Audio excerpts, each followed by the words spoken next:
اللہ الرحمن الرحیم نحمدہ ونصلی علی رسولہ الکریم اما بعد۔ بیان شروع ہو رہا ہے ہمارا غزوۃ الہند کے باب میں۔ بڑا توجہ طلب اور دلچسپ فضیلت پر مشتمل روایات آ رہی ہیں۔ روایت پہلے سن لیجئے، پھر ہم اس کا انالیسیس کریں گے۔ اخبرنا احمد بن عثمان بن حکیم، روایت چلتے چلتے جا رہی ہے، عن ابی ہریرہ رضی اللہ عنہ قال وعدنا رسول اللہ صلی اللہ علیہ وسلم غزوة الہند فإن أدركتها أنفق فيها نفسي ومالي فإن أقتل كنت من أفضل الشهداء وإن أرجع فأنا أبو هريرة المحرر۔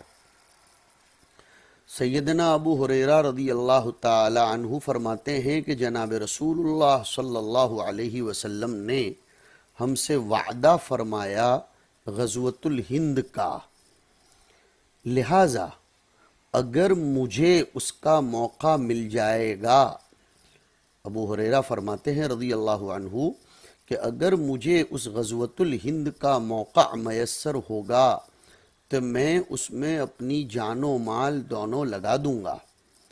پھر اگر میں شہید کر دیا گیا تو میں افضل الشہداء میں سے بنوں گا، اور اگر میں واپس لوٹا تو میں آزاد ابو ہریرہ، جہنم سے خلاصی پانے والا ابو ہریرہ بن جاؤں گا۔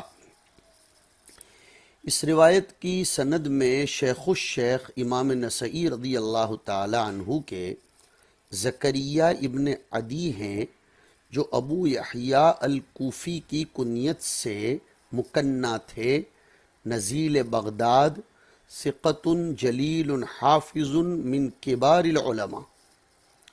اور پھر زکریا ابن عدی کے استاذ ہیں عبید اللہ ابن عمرو، ان کی کنیت تھی ابو وہب الاسدی الرقی، ثقۃ فقیہ، لیکن کبھی کبھی وہم کا شکار ہو جاتے تھے۔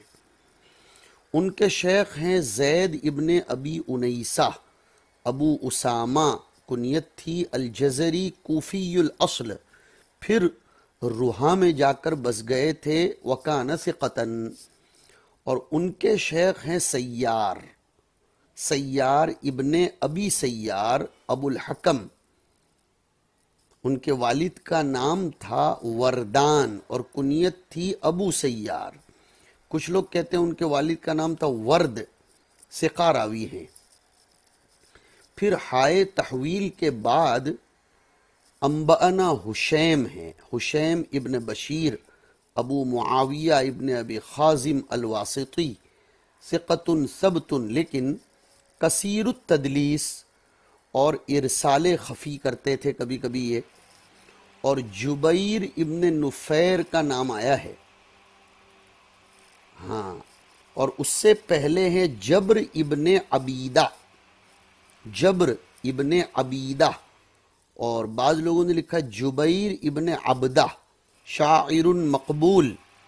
جبر ابن عبیدہ یہ شاعر ہیں، حضور صلی اللہ علیہ وسلم سے غزوۃ الہند کی روایت بطریق ابو ہریرہ ذکر فرماتے ہیں، اور ان سے ان کے شاگرد سیار ابو الحکم بیان فرماتے ہیں، اور بعضوں نے لکھا ہے کہ ان کا نام جبیر ابن عبیدہ تھا۔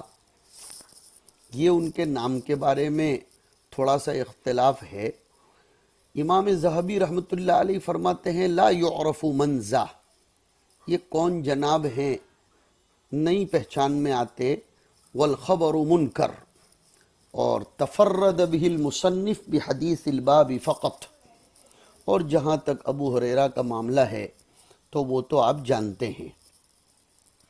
سیدنا ابو ہریرہ رضی اللہ تعالیٰ عنہ فرماتے ہیں کہ وعدنا، یہاں واضح رہنا چاہیے کہ وعدنا میں نا سے مراد مومنین ہیں، اعیان مراد نہیں ہیں، اس لیے کہ اگر آپ اعیان اس وقت میں سامنے موجود وہی صحابہ مراد لیتے تو حضرت ابو ہریرہ کا یہ شک کیسے صحیح ہوگا کہ اگر مجھے اس غزوے کا موقع ملا تو میں اس میں اپنی جان و مال کی بازی لگاؤں گا، اور اگر واپس لوٹا تو میں معتق من النار بنوں گا۔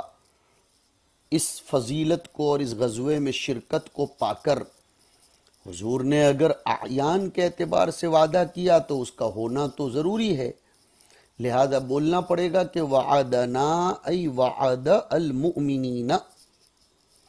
حضور پاک علیہ الصلاۃ والسلام نے غزوۃ الہند کا وعدہ فرمایا۔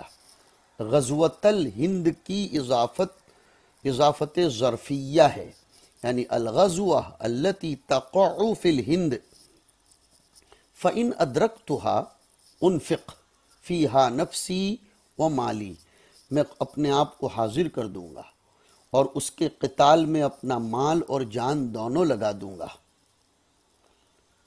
قتل کے اندر نہیں بلکہ اس غزوے کے قتال میں، اس لیے کہ قتل تو انسان کے بس میں نہیں ہے، اسی لیے تو آگے فرماتے فَإِنْ اُقْتَلْ، دونوں میں فرق ہے۔ كُنْتُ مِنْ أَفْضَلِ الشُّهَدَاء، کیوں كُنْتُ مِنْ أَفْضَلِ الشُّهَدَاء؟ اس لیے کہ جو شخص نفس و مال دونوں کی بازی لگا دے اور دونوں میں سے کچھ بھی لے کر نہ لوٹے تو اس کا افضل المجاہدین میں ہونا یہ متیقن ہے۔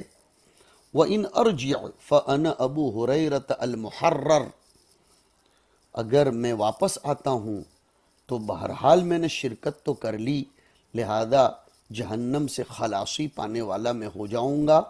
اور بعض شراح نے محرر بمعنی نجیب لیا ہے، ہو سکتا ہے نبی کریم صلی اللہ علیہ وسلم نے ان کو یہ بتلایا ہو کہ اگر تم اس میں حاضری کا موقع پالو اور شہید کر دیے جاؤ تو تم افضل الشہداء ہوں گے، اور اگر تم واپس لوٹو تو انت محرر من النار۔ آگے اسی باب میں حضرت ثوبان رضی اللہ تعالیٰ عنہ کی روایت آ رہی ہے، جس سے پتہ چلتا ہے کہ حضور اکرم صلی اللہ علیہ وسلم نے یہ بشارت ہر اس شخص کو دی جو اس میں حاضری دینے والا تھا، لہذا حضرت ابو ہریرہ کے قول کو اس صورت میں مبنی کیا جائے گا اس بات پر کہ وہ ان مبشرین میں مندرج تھے، شامل تھے۔ حضرت ابو ہریرہ کی اس روایت پر باعتبار درجے کے ضعف کا حکم لگایا گیا ہے، اس لیے کہ جبر ابن عبیدہ کے باب میں ابھی ہی ہم نے سنایا کہ علامہ ذہبی نے مجہول ہونے کا فتویٰ لگایا ہے اور خبر کو منکر کہا ہے، نیز جب یہ افراد مصنف میں سے ہی ہے تو اس کے شواہد و توابع میسر نہیں ہیں۔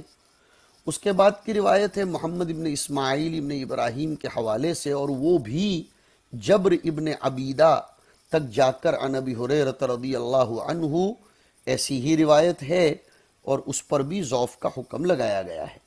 اس کے بعد کی روایت محمد ابن عبداللہ ابن عبد الرحیم کے حوالے سے حضرت ثوبان مولا رسول اللہ صلی اللہ علیہ وسلم کی ہے، قال رسول اللہ صلی اللہ علیہ وسلم عصابتان من امتی احرزہم اللہ تعالی من النار، میری امت کی دو جماعتیں ایسی ہیں جن کو اللہ تعالی جہنم کی آگ سے بچا لے گا۔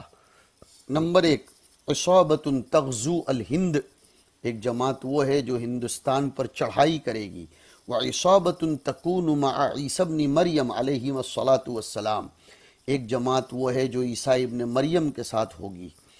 اس روایت کی سند کو دیکھیں پہلے، اسد ابن موسیٰ جو شیخ الشیخ ہیں، امام نسائی کے شیخ ہیں محمد ابن عبداللہ ابن عبد الرحیم، ان کے شیخ ہیں اسد ابن موسیٰ ابن ابراہیم ابن الولید ابن عبد الملک ابن مروان الاموی، صدوق یغرب، امام بخاری نے لکھا ہے ان کے باب میں مشہور الحدیث، امام نسائی نے ان کی توثیق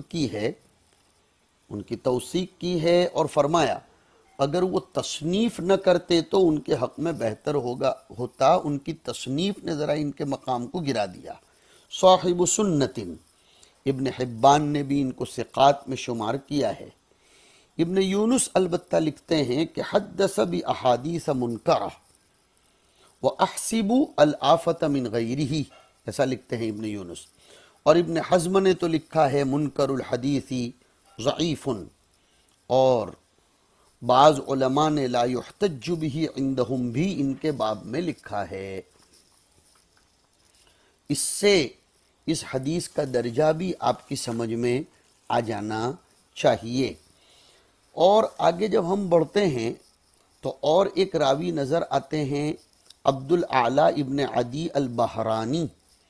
ان کو امام ابو داؤد نے تو کہا ہے، ابن حبان نے بھی ثقات میں شمار کیا ہے، لیکن یحییٰ ابن سعید القطان نے فرمایا ہے لا تعرف حالہ فی الحدیث وکان قاضی حمص۔ ابو نعیم نے صحابہ میں ان کا شمار کیا ہے، اور محمد ابن عثمان ابن ابی شیبہ نے وحدان میں لکھا ہے کہ مجھے نہیں معلوم کہ ان کے لیے صحبت کا قول صحیح ہے یا نہیں۔ سن 104 میں ان کا انتقال بتایا جاتا ہے۔ امام نسائی نے بھی ان کی روایت کو ذکر کیا، ابو داؤد نے مراسیل میں، اور ابن ماجہ نے بھی ان کی روایت کو ذکر کیا ہے۔ اس کتاب میں صرف ان کی یہی حدیث ہے۔ پھر روایت کے اصل راوی ہے ثوبان ابن بجدد، صحابی مشہور، حضور کے مولا اور حضور کے خادم، اور حضور صلی اللہ علیہ وسلم کے بعد شام میں جا کر بس گئے تھے، اور مقام حمص میں سن 54 میں انتقال ہوا۔ اس میں حضور اکرم صلی اللہ علیہ وسلم نے 2 جماعتوں کے باب میں فرمایا ہے کہ 2 جماعتوں کو اللہ پاک جہنم سے محفوظ رکھے گا، ایک ہندوستان پر چڑھائی کرنے والی، اور ایک عیسیٰ ابن مریم کے ساتھ رہنے والی، جبکہ وہ آخر الزمان میں نزول فرمائیں گے مہدی منتظر کے خروج اور لعین دجال کے خروج کے بعد، جس کو حضرت عیسیٰ قتل کریں گے۔ یہ روایت ثوبان کی صحیح ہے، اگرچہ اس میں بقیہ مدلس راوی ہیں، انہوں نے تدلیس التسویہ کیا ہے، اس میں ابو بکر الزبیدی مجہول الحال ہیں، لیکن بقیہ اور ابو بکر الزبیدی کی متابعت کی گئی ہے۔ چنانچہ ہشام ابن عمار نے جراح ابن ملی البحرانی کے حوالے سے محمد ابن الولید الزبیدی کی روایت بیان کی، جس کو ابن عدی اور ابن عساکر نے ذکر کیا ہے۔ اور اس طرح کی سند متابعات میں اگر آ جائے تو اس سے روایت میں قوت تو بہرحال پیدا ہو جاتی ہے، اس لیے کہ جراح ابن ملیح حمصی صدوق اور ہشام ابن عمار من شیوخ البخاری، لہذا آپ کوئی حرج نہیں ہوگا۔ اور ابو بکر الزبیدی کی بھی متابعت کی گئی ہے۔ ابو عروبہ الحرانی نے اپنی حدیث ذکر کی عن بقیۃ بن الولید قال حدثنا عبداللہ بن سالم و ابو بکر بن الولید الزبیدی عن محمد بن الولید الزبیدی عن لقمان بن عامر الوصابی عن عبد الاعلی بن عدی البحرانی عن ثوبان مولا رسول اللہ صلی اللہ علیہ وسلم عن النبی علیہ الصلاۃ والسلام۔ یہ اسناد جید ہے۔ عبداللہ ابن سالم اشعری حمصی ثقۃ اور رجال بخاری میں سے ہے، اس لیے ثوبان کی روایت تو بہرحال صحیح ہے، یہ افراد مصنف میں سے ہے۔ اصحاب اصول نے سوائے ہمارے مصنف کے اس کو ذکر نہیں فرمایا ہے۔ بعض علماء کرام نے ان علامات ساعت کو جو کبریٰ ہیں اور آخری زمانے میں پیش آنے والی ہیں، اس کا مجموعہ بہت اچھا جمع کر دیا ہے۔ مدعی طد، مدعی طد، میم دال عین یا تو دال مجموعہ، میم کے ذریعے اشارہ ہے مہدی کی طرف، دال کے ذریعے دجال کی طرف، عین کے ذریعے عیسیٰ کی طرف، یا کے ذریعے یاجوج و ماجوج کی طرف، تو کے ذریعے طلوع الشمس کی طرف، اور دال جو دوسرا آیا طد والا، اس کے ذریعے دابۃ الارض کی طرف اشارہ ہے۔ یہ تو ہمارے سبق میں موجود روایت ہے جو میں نے ذکر کی۔ اب مجھے کلام یہ کرنا ہے کہ غزوۃ الہند حضور اکرم صلی اللہ علیہ وسلم کی پیشین گوئی ہے، اس کا مصداق کیا ہے؟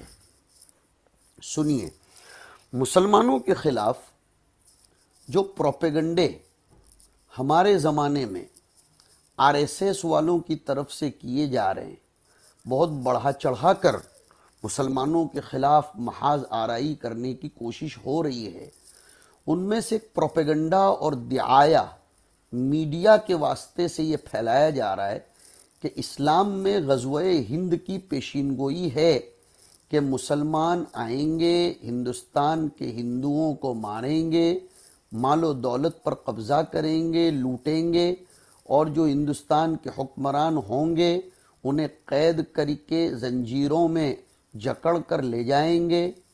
اور اس پروپیگنڈوں کو مسلموں اور غیر مسلموں میں منافرت کی فضا پیدا کرنے کے لیے بڑی تیزی سے اس زمانے میں پھیلایا جا رہا ہے، اور یہ باور کرانے کی کوشش کی جا رہی ہے کہ مسلمان غزوۃ الہند کے سلسلے میں وارد روایات کے فضائل کو سن کر ہندوؤں پر حملہ کرنے کا پروگرام بنا رہے ہیں۔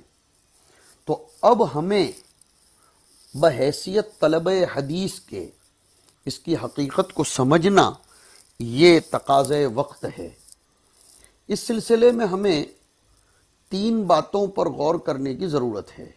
نمبر 1، اس سلسلے میں جو روایتیں وارد ہیں وہ فن حدیث کے اعتبار سے کیا درجہ رکھتی ہیں۔ نمبر 2، حضور کے زمانے میں ہند سے کون سا ہند اور کون سا سراؤنڈنگ اور کون سا علاقہ مراد تھا۔ نمبر 3، آیا یہ غزوۃ الہند ہو چکا ہے یا ہونے والا ہے؟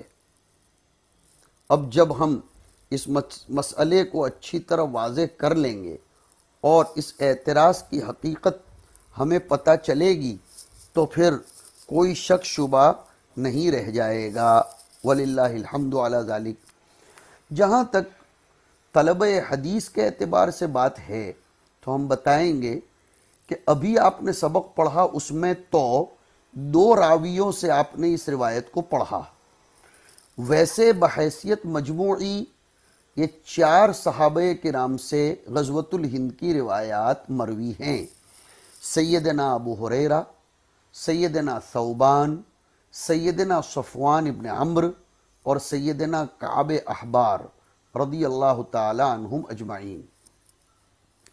ابھی آپ نے سند کے رجال کی تحقیق کرتے ہوئے سنا، اس میں بعض راویوں کو مجروح، مجہول الحال بتایا گیا، تو اس سلسلے میں بعض راویوں پر کلام ضرور ہے، مگر روایت تو بہرحال فی الجملہ معتبر، اس کے توابع و شواہد کی بنیاد پر مان لی گئی ہے۔ بالخصوص حضرت ثوبان کی روایت کو، حضرت ثوبان جو روایت بیان فرماتے ہیں حضور اکرم صلی اللہ علیہ وسلم کی کہ میری امت کے 2 گروہوں کو اللہ پاک جہنم کے آگ سے بچا لے گا، ایک وہ جو ہندوستان سے غزوے میں شریک ہوگا، دوسرا وہ جو حضرت عیسیٰ کے ساتھ دجال کے مقابلے میں ہوگا۔ یہ روایت نسائی میں بھی ہے جو ابھی ہمارے سامنے گزری، اور مسند احمد میں بھی ہے۔ اس روایت میں حضور نے 2 الگ الگ واقعات کی پیشین گوئی کی، ایک ہندوستان کے غزوے کی ہے اور دوسری حضرت عیسیٰ علیہ السلام کی تشریف آوری کے بعد آپ کے ساتھ مل کر دجال کے مقابلے کی ہے۔ اس سے صرف اتنا تو معلوم ہوتا ہے کہ مسلمانوں کی طرف سے ہندوستان پر حملہ ہوگا، لیکن یہ حملہ فوج کشی کیوں ہوگی؟ کیا مسلمان اس میں حملہ آور ہوں گے یا یہاں کے کسی حکمران کے مظالم کی وجہ سے مسلمان فوج کشی پر مجبور ہو جائیں گے؟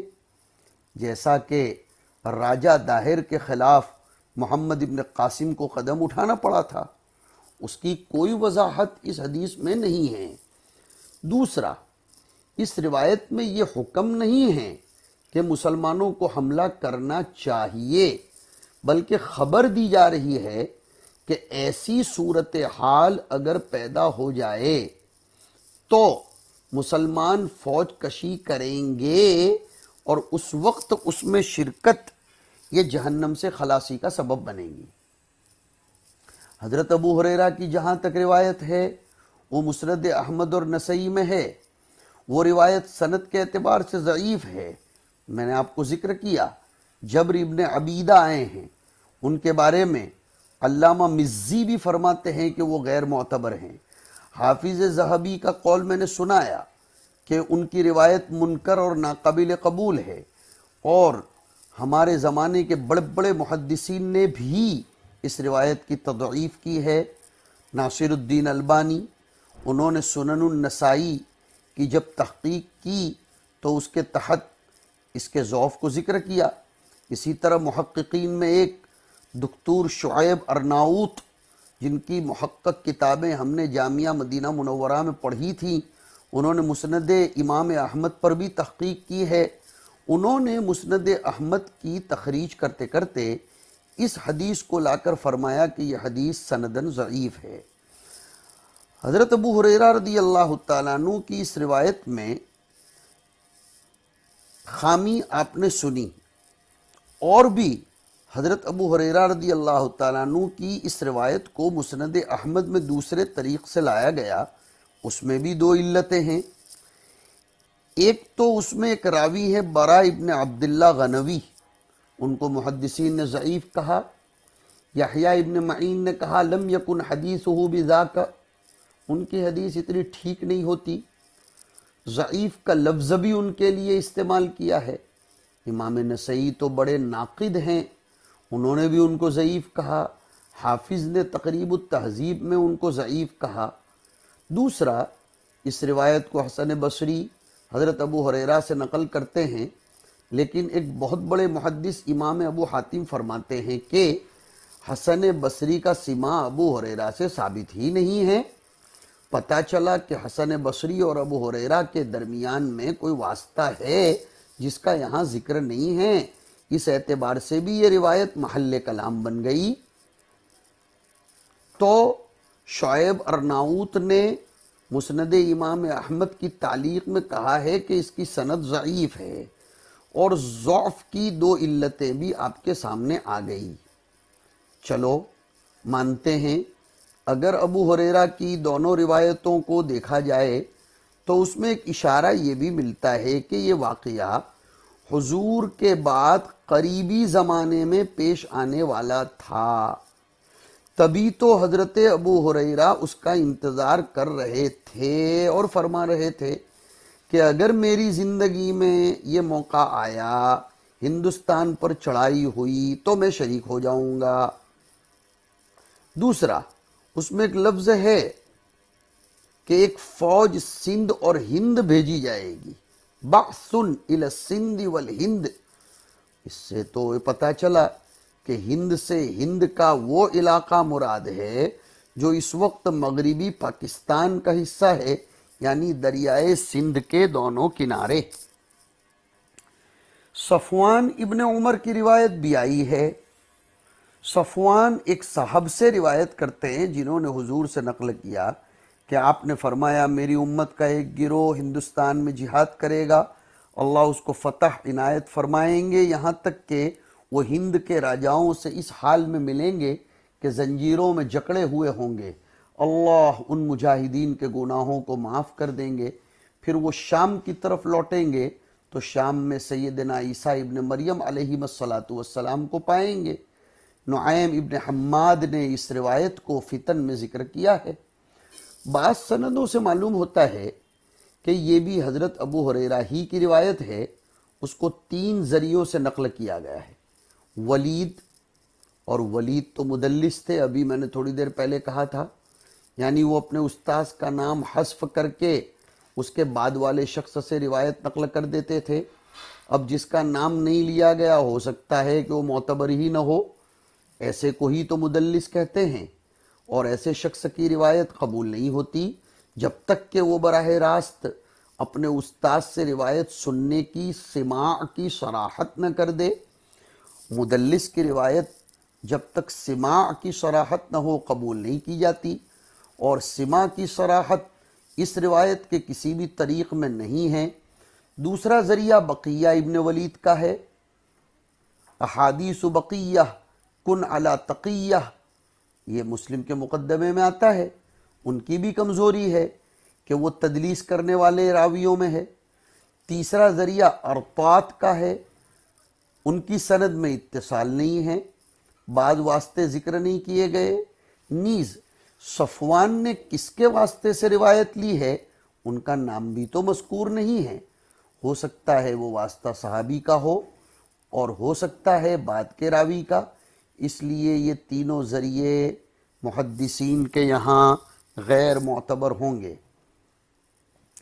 چوتھا طریق اس روایت کا، یا راوی چوتھے حکم ابن نافع اس شخص سے نقل کرتے ہیں جس نے کعب احبار سے نقل کیا ہے کہ بیت المقدس کا ایک حکمران ہندوستان کی طرف فوج بھیجے گا جو اس ملک کو فتح کر لے گی، وہ ہندوستان کو رون ڈالے گی، وہاں کے خزانے لے لے گی، وہ بادشاہ اس سے بیت المقدس کو آراستہ کرے گا، یہ فوج ہندوستان کے حکمرانوں کو ہتھکڑیوں میں لے کر آئے گی اور مشرق و مغرب کے درمیان کے تمام علاقے اس کے لیے فتح کر لیے جائیں گے، اور دجال کے نکلنے تک اس فوج کا ہندوستان میں ہی قیام رہے گا۔ نعیم ابن حماد نے اس کو فتن میں ذکر کیا، لیکن یہ روایت بھی ضعیف ہے۔ سب سے پہلے تو یہ کعب احبار کا قول ہے، نہ کہ حضور صلی اللہ علیہ وسلم کا، اور کعب احبار صحابی بھی تو نہیں ہیں، تابعی ہیں، انہوں نے حضور کو نہیں پایا۔ البتہ صحابہ سے ان کی ملاقات ہے، ان کا شمار پہلے یہود کے بڑے علماء میں تھا، پھر مسلمان ہو گئے، تورات پر ان کو دسترس حاصل تھی، اس لیے بکثرت وہ تورات کی روایات نقل کرنے کے عادی تھے۔ اسی لیے مفسرین اور محدثین کعب احبار کے اقوال کو قبول کرنے میں احتیاط اختیار کرتے ہیں، برتتے ہیں۔ بظاہر یہ روایت بھی اسی طرح کی ہونی چاہیے۔ دوسری بات، حکم ابن نافع نے کن کے واسطے سے روایت سنی ہے، اس کا بھی تو تذکرہ نہیں ہے۔ حکم اور کعب کے درمیان واسطہ کس کا ہے، وہ واسطہ معتبر بھی ہے یا نہیں، یہ بھی واضح نہیں ہے، اس لیے یہ روایت بھی غیر معتبر ہے۔ صرف اسی ایک روایت میں ہندوستان کے حکمرانوں کو ہتھکڑی پہنا کر لانے کا ذکر ہے۔ دوسرے نقطے کا جواب یہ ہے کہ رسول اللہ صلی اللہ علیہ وسلم کے زمانے میں ہندوستان کا لفظ ہے وہ موجودہ ہند سے بہت مختلف تھا۔ موجودہ ہند جسے ہم اس وقت بھارت کہتے ہیں، وہ اور حضور کے زمانے کے جغرافیہ کا ہند بہت مختلف تھا۔ تاریخ دیکھو تو پتہ چلے گا کہ ہزاروں سال پہلے جب آریہ قوم اس ملک میں آئی تو انہوں نے اس خطے کا نام سندھو رکھا، کیونکہ وہ اپنی زبان میں دریا کو سندھو کہتے تھے۔ ابتداءً وہ اس ملک کو سندھو کہتے رہے، آہستہ آہستہ وہ اسے سندھ کہنے لگے۔ ایرانیوں نے اپنے لہجے میں سندھ کو ہند کر ڈالا، اور یونانیوں نے ہا کو اس کے قریب المخرج حرف حمزہ سے بدل کر اند کر دیا۔ رومن میں یہ لفظ اند سے انڈیا ہو گیا، اور انگریزی زبان میں چونکہ ڈال نہیں ہے ڈال ہے، اس لیے وہ انڈیا بن گیا۔ یہ بات اعجاز الحق قدوسی نے تاریخ سندھ میں لکھی ہے۔ وہ ہند موجودہ پاکستان کا علاقہ تھا جو اس روایت میں بتایا گیا ہے۔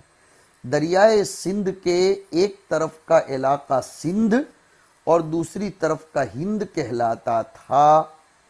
لہذا حدیث میں جس ہند کا تذکرہ آیا ہے وہ موجودہ ہندوستان نہیں ہے جس میں اس وقت ہم لوگ رہتے ہیں اور جس کی راجدھانی دلی ہے، بلکہ یہ علاقہ اس وقت پاکستان میں موجود ہے، جہاں صدیوں سے مسلمان آباد ہیں، اور جہاں ایسی ہندو آبادی ہے ہی نہیں، جس کو مغلوب کرنے کے لیے کسی فوجی کارروائی کی ضرورت پڑ جائے، نہ اس حصے میں ہندو راجاؤں کی حکومت ہے، معاملہ ہی ختم ہو چکا، غزوہ ہند ہو چکا۔ یہ ایک نکتہ ہے، یہ ہو چکا یا مستقبل میں ہوگا؟ بظاہر تو اس سے وہی حملہ مراد ہوگا، وہی فوج کشی مراد ہوگی جو سن 90 مطابق 712 عیسوی میں محمد ابن قاسم الثقفی نے کی تھی، کیونکہ یہی عربوں کی پہلی فوج کشی اور حملہ تھا، اور اس طرح کی پیشین گوئی میں پہلا حملہ ہی مراد ہوتا ہے، نہ کہ بہت دور کا۔ مسلمان اس ملک پر صدیوں حکمرانی کرتے رہے، اب بھی تو افغانستان اور پاکستان جو گزشتہ زمانے میں ہند ہی کہلاتا تھا، اس میں مسلم حکومتیں ہیں۔ موجودہ بھارت کی مشرقی جانب بنگلہ دیش ہے، اس میں بھی مسلم حکومت ہے۔ قریب ترین سمندری پڑوسی مالدیپ ہے، یہ بھی مسلم ملک ہے۔ خود بھارت میں 20 کروڑ مسلمان آباد ہیں جو اس ملک کے چپے چپے پر بسے ہوئے ہیں۔ بھارت میں ہندو راجاؤں کی حکومت ہے ہی کہاں؟ یہ تو ایک سیکولر حکومت ہے جس میں مسلمان بھی شریک ہیں، اور وہ یہاں کے اعلیٰ ترین سیاسی عہدوں پر، پارلیمنٹ میں اور حکمرانی کے منصبوں پر رہے ہیں۔ لہذا یہ دعویٰ کہ غزوۃ الہند ہونے والا ہے اور اس میں مسلمان یا کوئی مسلم ملک بھارت پر حملہ کر دے گا، یہ پیشین گوئی پوری ہو گئی، ہو چکی۔ اب بلا وجہ کے لوگوں کو اکسانے اور بھڑکانے کے لیے اس طرح کی باتیں کرنا، یہ فن حدیث سے ناواقفیت، تاریخ سے ناواقفیت اور حقائق سے آشنائیت اور کوسوں دوری کی علامت ہے۔ حقائق کی طرف توجہ دینی چاہیے۔ وَلَوْ رَدُّوهُ إِلَى الرَّسُولِ وَإِلَى أُولِي الْأَمْرِ مِنْهُمْ لَعَلِمَهُ الَّذِينَ يَسْتَنبِطُونَهُ مِنْهُمْ۔ قرآن ہمیں ادب سکھا کر گیا کہ وَإِذَا جَاءَهُمْ أَمْرٌ مِّنَ الْأَمْنِ أَوِ الْخَوْفِ أَذَاعُوا بِهِ، ایسے پروپیگنڈوں کے بارے میں گائیڈ لائن دے کر گیا ہے۔ مختصر میں نے آپ کو بتایا، حق تعالی شانہ حقائق فہمی نصیب فرمائے۔ وصلی اللہ علی النبی الکریم۔